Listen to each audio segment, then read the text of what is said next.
മഹാരാഷ്ട്രയിൽ മുഖ്യമന്ത്രിയാകാനുള്ള മത്സരത്തിൽ ബി.ജെ.പിയുടെ ദേവേന്ദ്ര ഫട്നാവിസ് തന്നെയാണ് മുന്നിൽ. എന്നാൽ 2.5 വർഷത്തേക്ക് മുഖ്യമന്ത്രിയാക്കണമെന്ന ആവശ്യം ശിവസേന ഷിൻഡെ വിഭാഗം മുന്നോട്ട് വെച്ചിട്ടുണ്ട്. ഇക്കാര്യം ബി.ജെ.പി നേതൃത്വത്തെയും അറിയിച്ചു.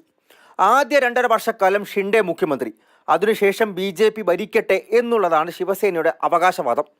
കഴിഞ്ഞ 5 വർഷത്തെ ജനക്ഷേമ പദ്ധതികളും മുഖ്യമന്ത്രിയായുള്ള ഏക്നാഥ് ഷിൻഡെയുടെ ജനപ്രീതിയുമാണ് ശിവസേന മുന്നോട്ട് വയ്ക്കുന്ന കാര്യം. എന്നാൽ ഫട്നാവിസ് മുഖ്യമന്ത്രിയാകണമെന്ന് ബി.ജെ.പി കേഡറുകൾ ആവശ്യം ഉന്നയിക്കുന്നുണ്ട്. ദേവേന്ദ്ര ഫട്നാവിസിനെ പോലെ ഒരു നോൺ മറാഠ മുഖത്തെയും ബി.ജെ.പി പിന്തുണയ്ക്കുന്നു. ശിവസേനയേക്കാൾ ഇരട്ടിയിലധികം സീറ്റ് ബി.ജെ.പിക്കുള്ളതാകട്ടെ ഫട്നാവിസ് മുഖ്യമന്ത്രി പദത്തിലേക്ക് എത്തുന്നതാണ് സൂചിപ്പിക്കുന്നത്.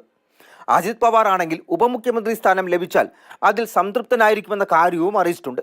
മഹാരാഷ്ട്രയിൽ ആര് മുഖ്യമന്ത്രിയാകണമെന്ന കാര്യത്തിൽ ഒരു തർക്കമില്ല എൻ.ഡി.എക്കകത്ത് എന്നുള്ള കാര്യമാണ് നേതാക്കൾ പറയുന്നത്. എൻ.സി.പിയും ശിവസേന ഷിൻഡെ വിഭാഗവും നിയമസഭാ കക്ഷി യോഗങ്ങൾ ചേർന്ന് നേതാക്കളെ തിരഞ്ഞെടുത്തിട്ടുണ്ട്. ഏത് നിമിഷം വേണമെങ്കിലും ഒരു പ്രഖ്യാപനം ഉണ്ടായേക്കാമെന്ന നിലയിലാണ് മഹാരാഷ്ട്രയിലെ നിലവിലുള്ള സാഹചര്യം. മഹായുതി കക്ഷികൾ വിജയിച്ച ഓരോ 7 സീറ്റിനും ഒരു ക്യാബിനറ്റ് ബർത്ത് എന്ന ഒരു ഫോർമുല സംസ്ഥാനത്ത് തയ്യാറാണ്. ഫട്നാവിസ് ബി.ജെ.പിയുടെ കേന്ദ്ര നേതൃത്വത്തെ ഉടൻ കണ്ടേക്കും. മറുപടി ലഭിച്ചാൽ പ്രഖ്യാപനം. അങ്ങനെയാണെങ്കിൽ നാളെ മുഖ്യമന്ത്രിയും 2 ഉപമുഖ്യമന്ത്രിമാരും സത്യപ്രതിജ്ഞ ചെയ്ത് അധികാരമേൽക്കും. ജാർഖണ്ഡിലാകട്ടെ ഹേമന്ത് സോറൻ ഗവർണറെ കണ്ട് സർക്കാർ രൂപീകരിക്കാൻ അവകാശം ഉന്നയിച്ചു കഴിഞ്ഞു. महागठबंधन की तरफ से नए सरकार की गठन का प्रक्रिया को शुरू किया है.